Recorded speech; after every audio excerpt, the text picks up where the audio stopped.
Assalamualaikum dan selamat sejahtera. Berjumpa kita kembali untuk mata pelajaran matematik tingkatan 4, bab 8 sukatan serakan data tak terkumpul, bahagian 2, bab 8, 8.2c.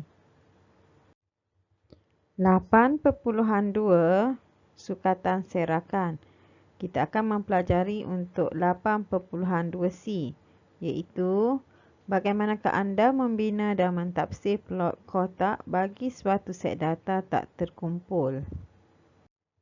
8.2c iaitu bagaimanakah anda membina dan mentafsir plot kotak bagi suatu set data tak terkumpul. Pelajar-pelajar boleh merujuk kepada buku teks muka surat 226. Apakah itu plot kotak bagi set data tak terkumpul? Okey, plot kotak ialah cara untuk mempamerkan taburan bagi suatu set data berdasarkan 5 nilai, iaitu yang pertama adalah nilai minimum, yang kedua ialah kuarti pertama, yang ketiga iaitu medium, yang keempat kuarti ketiga dan yang kelima iaitu nilai maksimum. Okey, bagi set data berkenaan. Plot kotak dapat menunjukkan sama ada suatu set data adalah simetri pada median. Okay, plot kotak selalunya digunakan untuk membuat analisis dan bilangan data yang banyak. Okay, kita lihat bentuknya. Antara bentuk plot kotak adalah seperti yang berikut. Okay, kita akan lihat kepada bentuk yang pertama, bentuk yang kedua dan juga bentuk yang ketiga. Kalau kita lihat di sini bentuk pertama, okey, medium berada di dalam keadaan tengah. Okey. Dan di sini kita lihat medium berada dalam keadaan tepi dan dekat dengan kuarti pertama. Dan di sini kita lihat keadaan medium berada dekat dengan kuarti yang ketiga. Okey, setiap bentuk plot kotak ini bergantung kepada data. Bagaimanakah anda membina plot kotak? Plot kotak akan dibina di atas garis nombor. Pertimbangkan data di bawah. Data menunjukkan markah yang diperolehi oleh 15 orang dalam suatu ujian bahasa Cina. Okey, bagi set data kita perlu cari nilai-nilai yang penting, iaitu 5 nilai penting. Yang pertama adalah nilai minimum, nilai yang paling kecil, iaitu 35. Yang kedua, kita perlu mencari nilai maksimum, iaitu nilai yang paling besar 75. Dan seterusnya kita akan mencari median, kuarti pertama dan juga kuarti yang ketiga. Median merupakan nilai di tengah-tengah bahagian data. Di sini adalah nilai 57 merupakan median. Okey, kuarti pertama merupakan nilai di tengah sebelum median. Okay, di sini kita akan lihat kuarti pertama iaitu nilai 45. Kuarti ketiga merupakan nilai di tengah selepas median. Okay, kita akan lihat di sini kuarti ketiga bernilai 68. Okay, setelah kelima-lima nilai diperolehi, kita akan plot kotak. Okay, kita akan bina garis nombor. Okey, garis nombor kita perlu meletakkan nilai minimum yang pertama dan kita menggunakan skala yang sesuai. Di sini kita guna beza sebanyak 5. Okey, untuk dua kotak besar pada kertas graf. Jadi 35 dan seterusnya 40, 45 dan sehinggalah nilai maksimum kita iaitu nilai 75. Okey, setelah kita siap garis nombor, kita akan letakkan titik. Okey. Kita akan bermula dengan nilai minimum. Okey, 35 kita tandakan bulat. Okey. Dan seterusnya kita menanda kuarti pertama iaitu 45. Okey, median adalah 57. Okey, untuk mencari 57, kita lihat di sini 55 dengan 60. Jadi kita lihat di sini beza skala adalah 5.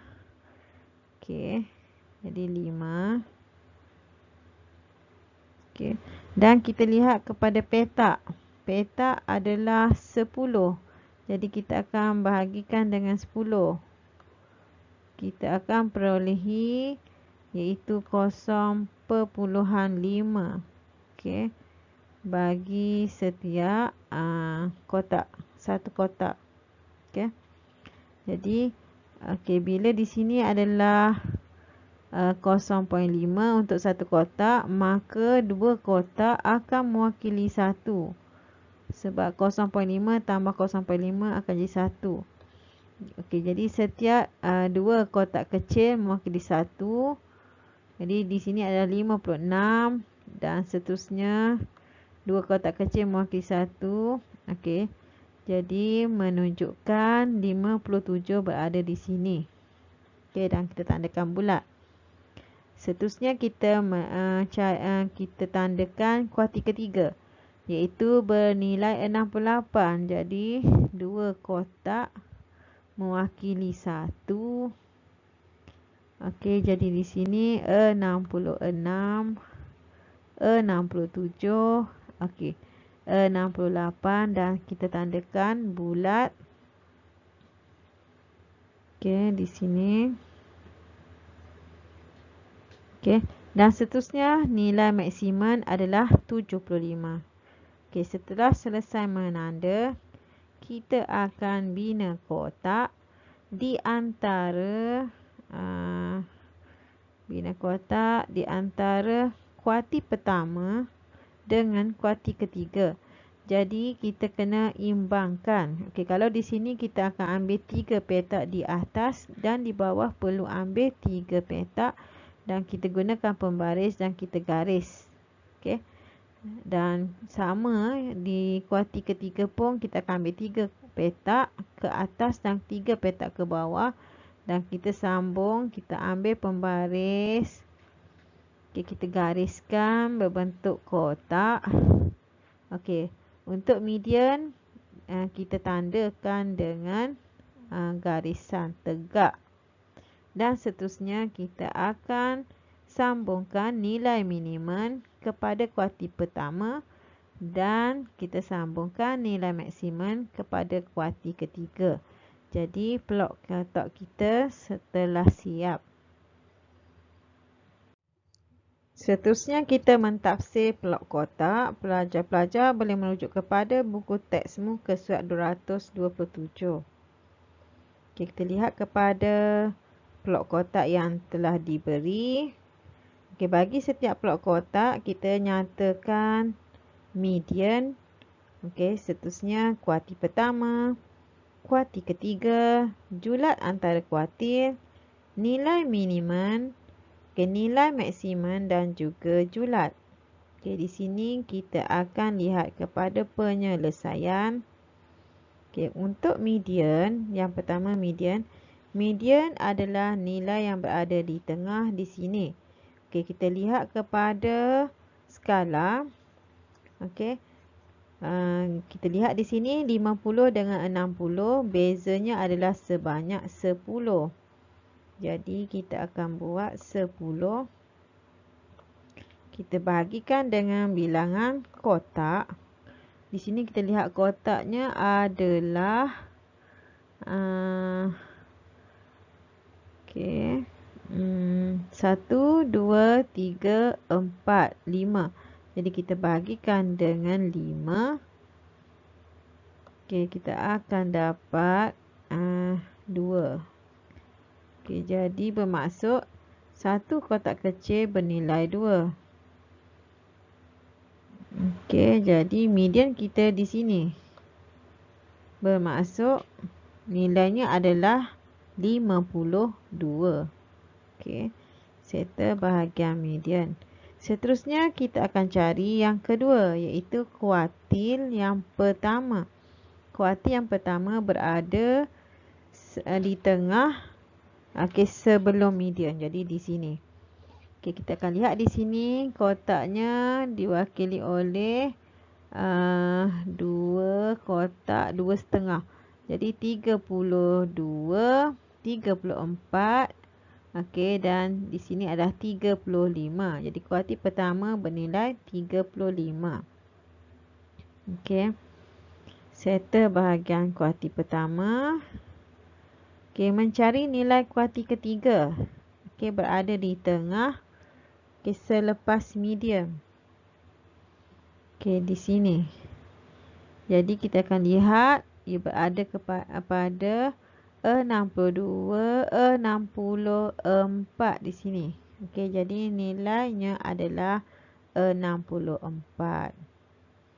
Okey, jumlah antara kuarti iaitu kuarti yang ketiga tolak dengan kuarti yang pertama. Kuarti yang ketiga adalah 64. Tolak dengan kuarti pertama 35. Jadi jumlah antara kuarti bernilai 29. Okey, 29. Okey, kita akan cari yang kelima iaitu nilai minimum. Nilai minimum merupakan nilai yang paling kecil. Okey, di sini kita lihat berada di kawasan ini. Jadi satu kotak mewakili 2, jadi 12, 14, 16. Okey, di sini adalah bernilai 18. Jadi nilai minimum adalah 18. Seterusnya kita mencari nilai maksimum. Nilai maksimum adalah nilai yang paling banyak. Okey. Di sini kita lihat okey 80. Jadi nilai maksimum kita adalah 80. Okey, seterusnya mencari julat. Julat merupakan nilai yang paling tinggi tolak dengan nilai yang paling kecil, iaitu nilai maksimum 80 tolak dengan nilai minimum 18. Kita akan dapat julat adalah nilai 62. Okey. Jadi selesai bahagian mentafsir blok kotak.